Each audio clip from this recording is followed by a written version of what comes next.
Bonjour et bienvenue dans ce nouvel épisode du Café Business.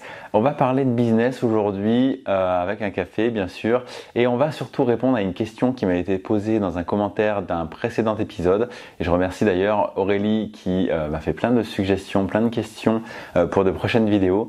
Donc j'ai choisi un de tes sujets Aurélie qui est quel est ton regard sur les pensées limitantes. Voilà, tu voulais en savoir un petit peu plus sur ce que je pensais là-dessus.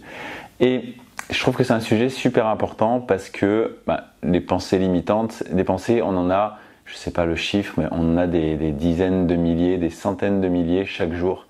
Et il y en a plein d'entre elles qui sont limitantes. Et le problème de cette limite, c'est qu'elle nous empêche de passer à l'action. Et quand on ne passe pas à l'action, on n'a pas de résultat. Et donc, on ne provoque aucun changement dans notre vie.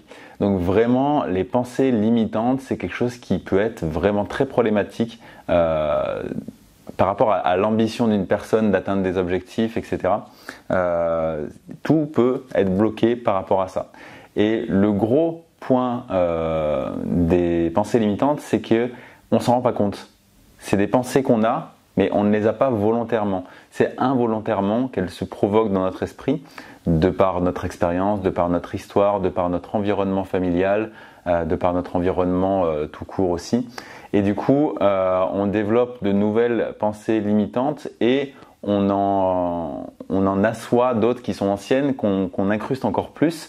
Et c'est d'autant plus difficile à déloger parce qu'il faut d'une part s'en rendre compte et d'autre part faire un travail sur soi pour éliminer entre guillemets ces pensées limitantes ou en tout cas en avoir conscience et pouvoir les surmonter en toute conscience quoi.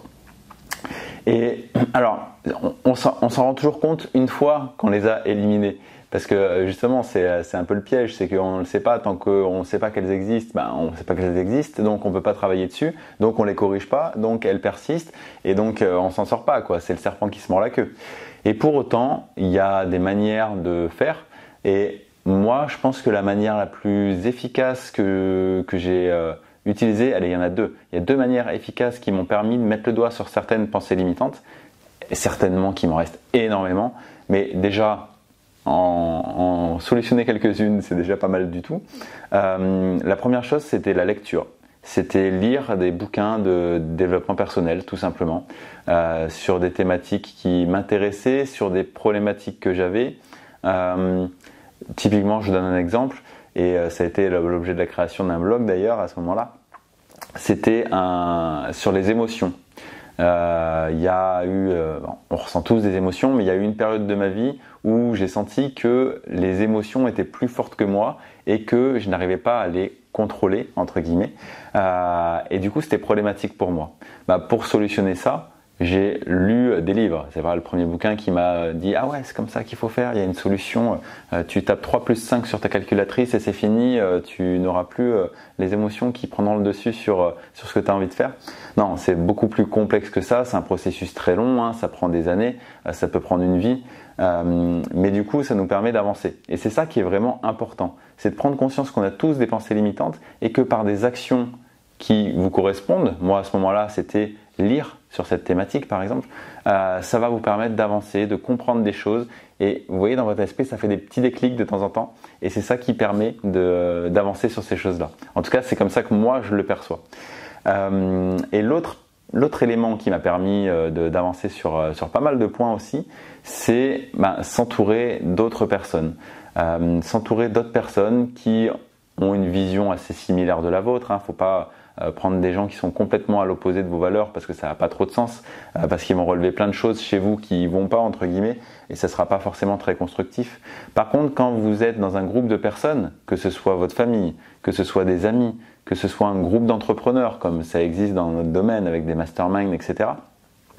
En fait, vous allez rencontrer des gens qui ne vont pas vous juger et vous montrer ce qui va pas, mais qui vont plutôt vous poser des questions, vous permettre de réfléchir sur vous-même à des choses que si personne ne vous avait posé cette question, vous ne vous la seriez jamais posée tout seul. Par contre, quelqu'un avec un regard extérieur ne voit forcément pas les mêmes choses, n'a pas la même expérience de vie, n'a pas les mêmes blocages et justement va vous permettre de voir que peut-être que vous, il y a un blocage que vous avez qu'une autre personne n'a pas. ou tout simplement par le fait qu'une personne vous pose une question sur « Ah oui, mais pourquoi tu penses ça ?» Et en fait, tu ne le sais pas tant que tu n'y as pas réfléchi. Et donc quand on te pose la question, avant de répondre, on dit « Ah, c'est vrai, pourquoi je pense ça ? Qu'est-ce qui fait que je pense ça ?» Et du coup, on va comprendre pourquoi, on va essayer en tout cas, et c'est ce qui va nous permettre d'aller sur le chemin de la résolution de cette problématique, et ça va nous permettre d'avancer. C'est comme ça que moi je vois les pensées limitantes. Je trouve que c'est vraiment quelque chose de très nocif, pour autant ça existe, on les a toutes, mais tant qu'elles sont inconscientes, le tout c'est de les révéler, et par rapport à nos objectifs, à nos ambitions, à là où on veut aller dans la vie. On ne lèvera jamais toutes nos pensées limitantes. Le but, c'est simplement qu'elles ne limitent pas les actions qu'on veut mettre en place pour atteindre nos objectifs. C'est plus dans cette lignée-là que je le vois. Sinon, on n'a pas fini si on veut enlever toutes les objections, toutes les mauvaises pensées.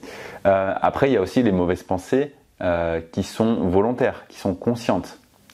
Et là, c'est encore une fois un travail sur soi, mais c'est à mon sens pas aussi bloquant que les pensées limitantes, dans le sens où quand on en a conscience, en fait c'est libre à nous de les solutionner ou de ne pas les solutionner. Et si on veut rester dans un même schéma, dans un même pattern, reproduire les mêmes erreurs consciemment, là c'est à nous de nous poser 5 minutes ou d'aller voir un professionnel et de voir pourquoi je reproduis toujours les mêmes schémas et qui me conduisent à être malheureux au final, par exemple.